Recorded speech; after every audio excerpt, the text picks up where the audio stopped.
If I did not disclose this and someone bought this house, I would have a lawsuit on my hands. And if I bought it, I would be suing your ass too right now if I bought this today.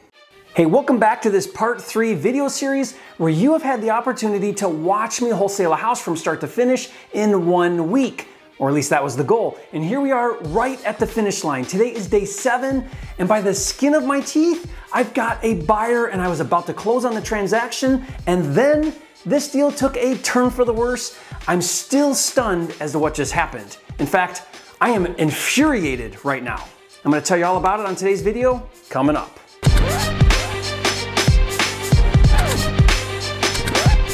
This video is brought to you by FLIPSTER, the nation's #1 real estate software, with tools for finding, funding, and flipping houses. Check it out now at getflipster.com.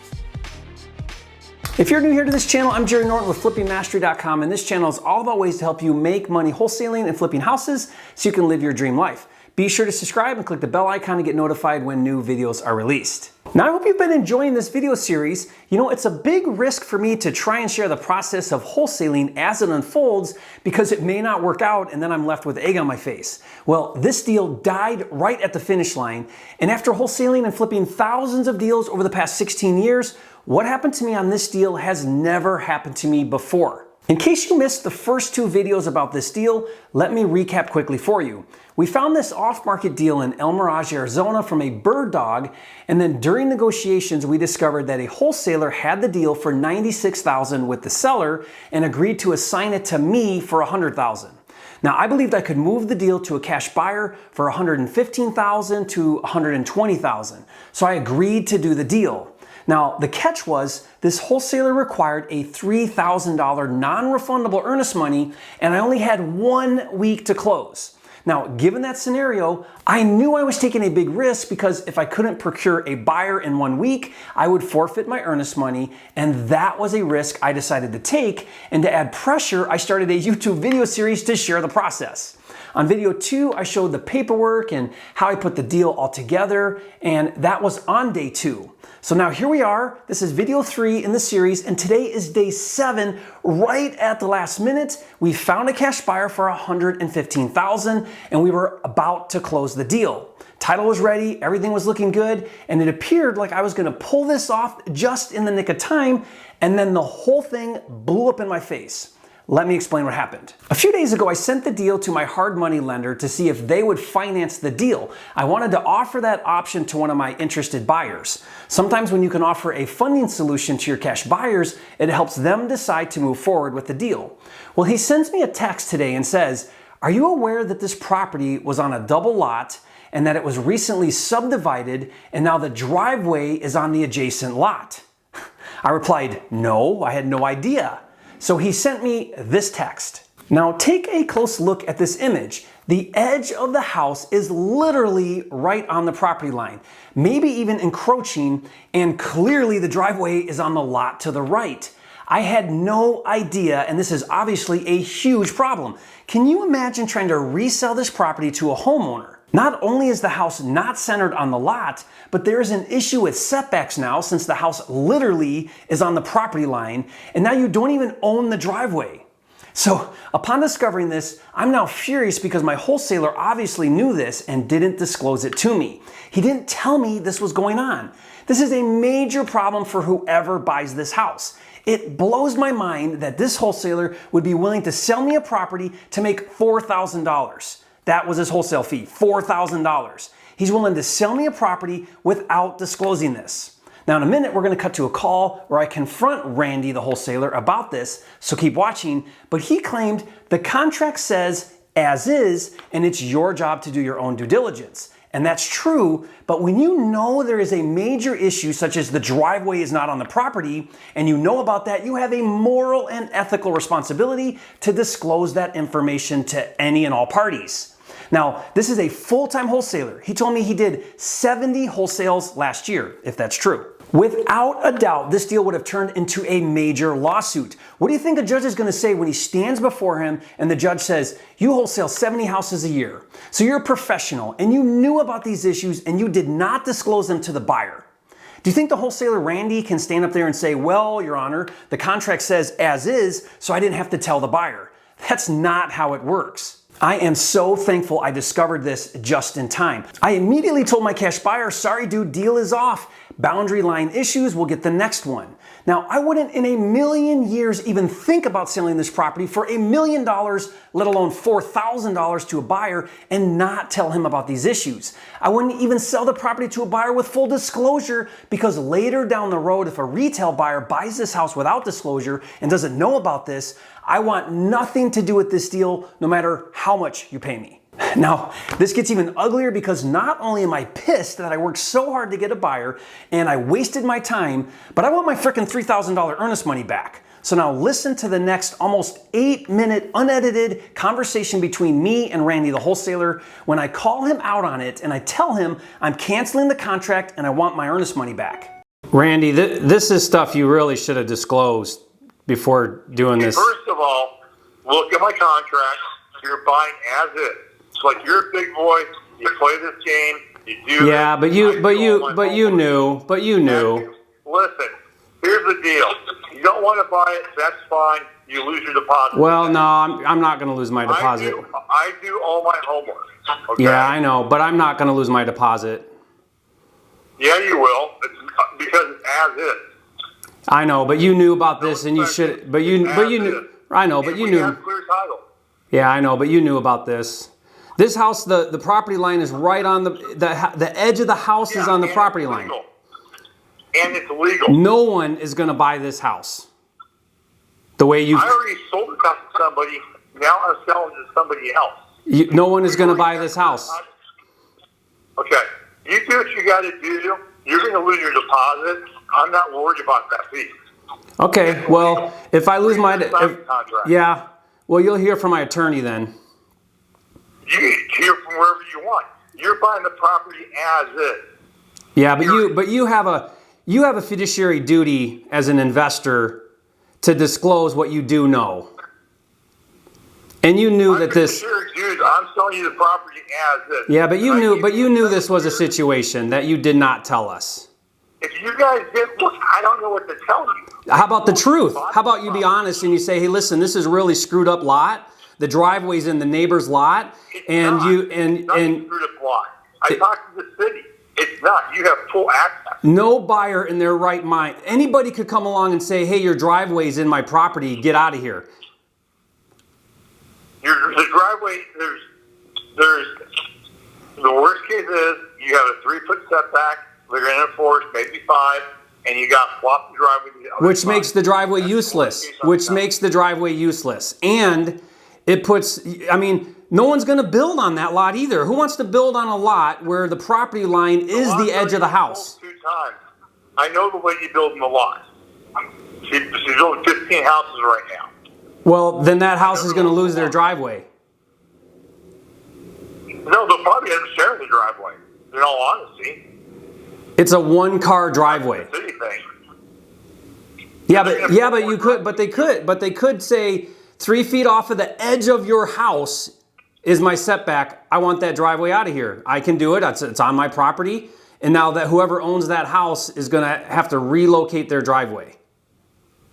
Yeah, to the others.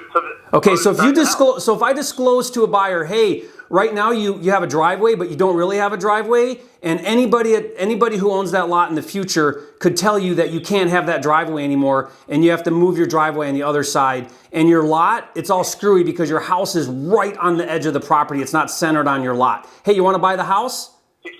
No one's going to want to buy this house. I've got a lender willing to lend on this. So the end buyer, okay, I've been doing this full-time for 15 years, and I'll just give you a small piece of advice. Whoever you're doing deals with on this, I would fully disclose all of this just to cover your butt. Because if someone comes along and does this deal and you put as is in the paperwork, but you knew about it, that doesn't fly in court when you're a full-time investor. It doesn't fly. The judge is going to say, yeah, I see that you put as is in your contract, but you knew about this and you should have disclosed it. Just because you didn't and you put as is doesn't mean you still don't have a responsibility because you knew about it. So, I mean, you can take that risk. You're calling me the day of close. You also have fiduciary responsibility to underwrite your property and look at Right? Which is what I did. Phone calls if you have questions. Did you talk to El Mirage? I don't need to talk to El Mirage. I'm looking at this picture. Call El Mirage. I called El Mirage. I don't care what El Mirage is going to say. I'm looking at what a buyer would do if they looked at this picture. Let's say I renovated this home beautifully and I put it on the market for 200 grand, 175 grand. A buyer is going to look at this and go, wait a minute, my driveway's in the neighbor's lot? Yeah, but don't worry about it. El Mirage says that you get blah, blah, blah. Oh, yeah, okay, I'm going to buy the house based on that. The worst case is you have to flip the driveway. That's the worst case. Okay, so I don't do that now and sell it to somebody, or what? Like, what would I do? Not do that and sell it to somebody? I would have the biggest lawsuit if somebody did not catch this and bought that house.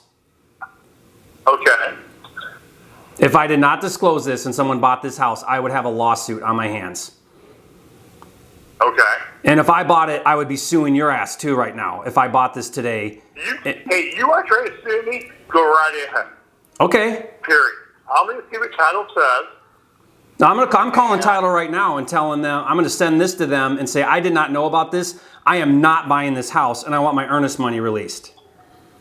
And we'll see what title says. Okay. And we'll go from there. All right. Yeah. Sounds and good. I'm going to come find you and we're going to have a little chat in person. And you're not going to like that.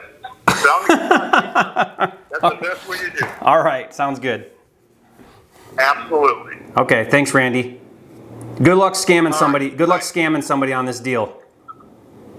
There's no scamming on the deal. It's a fine deal. I'm not worried about it. All right, well then why don't you disclose it? You know why? Because you've already been trying to sell this and you can't, because if you disclose this, you know nobody will buy it. So what you're hoping to do is prey on somebody who doesn't catch it, like me. No, dude. Then disclose it. Then do the right, then Randy, do the right thing. The right thing is to say, listen, this lot is screwed up. No, I'm not trying to scam anybody. Then do the right thing and tell somebody. I've got a great fucking track record.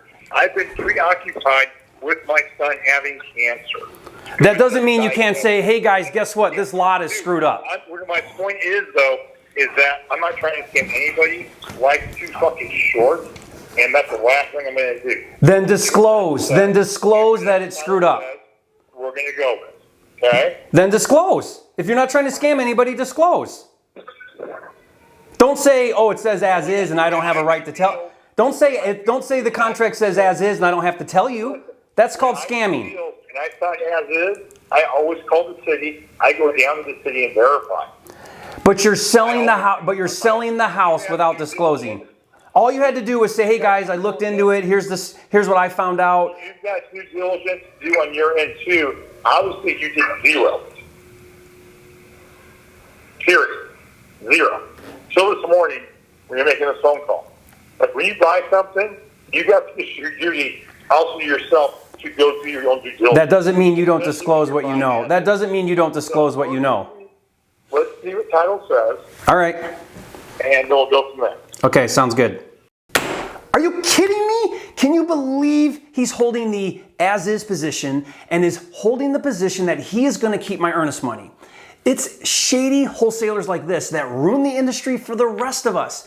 You know, there's been a lot of uproar in the wholesaling community about how wholesaling should be regulated. Recently, the state of Illinois passed regulation requiring that wholesalers get licensed. Now, I did a video all about it, link in the description. But after this just happened, I can't help but think it's no wonder wholesaling is getting regulated.